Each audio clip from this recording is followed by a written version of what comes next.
Welcome students. Today we will talk about thermodynamic processes and few other processes. Okay student. So let's talk about thermodynamic processes.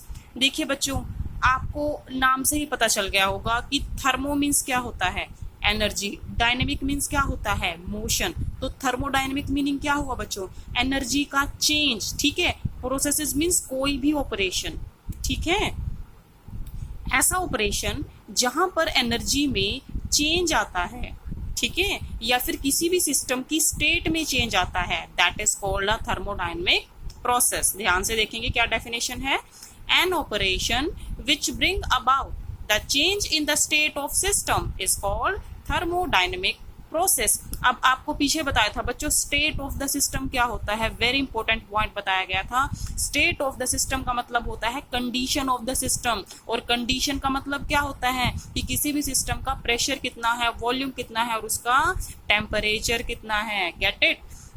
तो thermodynamic process में कुछ एक small processes हैं, ये हम study करते हैं। First of all we will talk about isothermal process. देखिए बच्चों, आइसो मीनिंग क्या होता है, सेम। थर्मल मीनिंग क्या होता है, एनर्जी। ठीक है, अब आप एक बात बताइए, अगर मैं कहती हूं कि आपके पास कोई बीकर है, ठीक है, उसके अंदर एक लिक्विड है, जो लिक्विड है ना उसका टेम्परेचर कांस्टेंट है। टेम्परेचर कांस्टेंट होने का मतलब क्या हुआ कि बीकर के अंदर जो लिक्विड है, टाइम के साथ वो लिक्विड ना तो गर्म होता है ना वो ठंडा होता है, वो जैसा है वैसे का वैसा रहता है।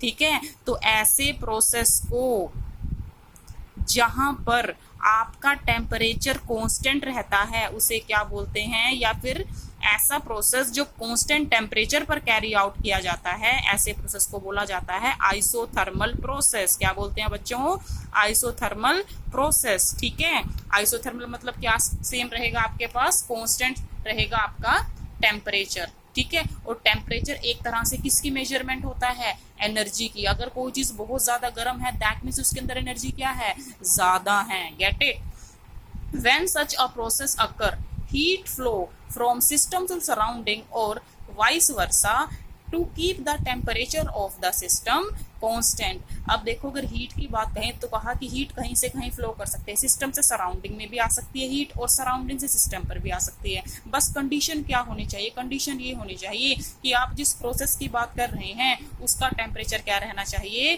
कांस्टेंट। क्या रहना चाहिए बच्चों, कांस्टेंट। आपको छोटी सी बात याद रखनी है कि आइसोथर्मल प्रोसेस कौन से होते हैं, ऐसे प्रोसेस जिनको कराने के लिए आप टेम्परेचर कांस्टेंट रखते हैं उन्हें कहा जाता है आइसोथर्मल प्रोसेस। नेक्स्ट है एडियाबैटिक प्रोसेस। एडियाबैटिक प्रोसेस बच्चों वो प्रोसेस होते हैं जिसके दौरान सिस्टम और सराउंडिंग के अंदर हीट का कोई भी एक्सचेंज नहीं होता।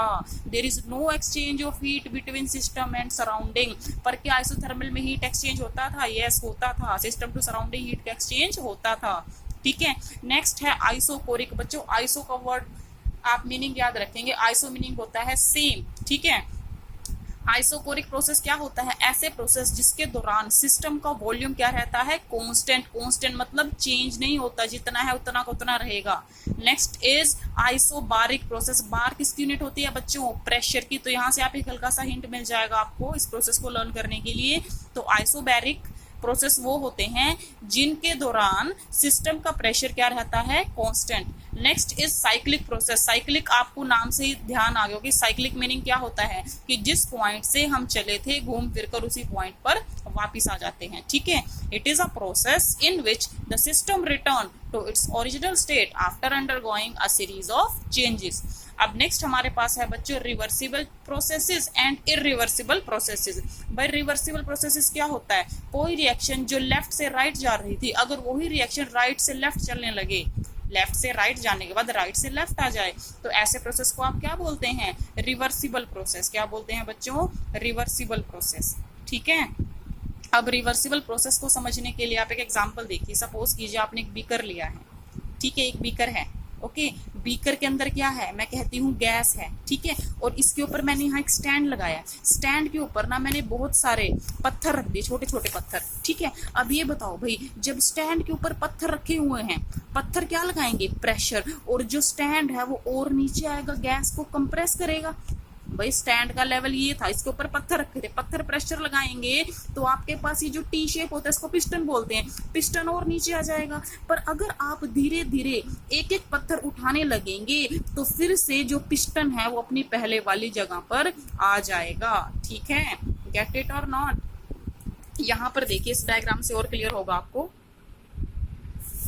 ये पिस्टन है, ये कोई गैस है। जब पिस्टन के ऊपर आपने पत्थर रखे थे तो पत्थरों ने प्रेशर लगाया और जो आपकी गैस थी ना पहले वो यहाँ पर थी, वो दब के कंप्रेस होके यहाँ तक आ गई गैस। बट जैसे ही आप एक एक पत्थर उठाते हैं ना, गैस फिर से कहाँ पर आ जाती है? अपने पहले वाली जगह पर। ठीक है, तो ऐसे प्रोसेस को क्या बोलते हैं?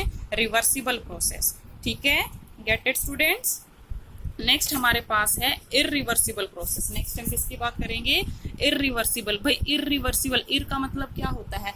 ऐसे प्रोसेस जिसको आप रिवर्ट नहीं कर सकते, जिसको आप बैक डायरेक्शन में लेके नहीं जा सकते, ऐसे प्रोसेस को बोला जाता है इरिवर्सिबल प्रोसेसेस। ठीक है, गेट इट?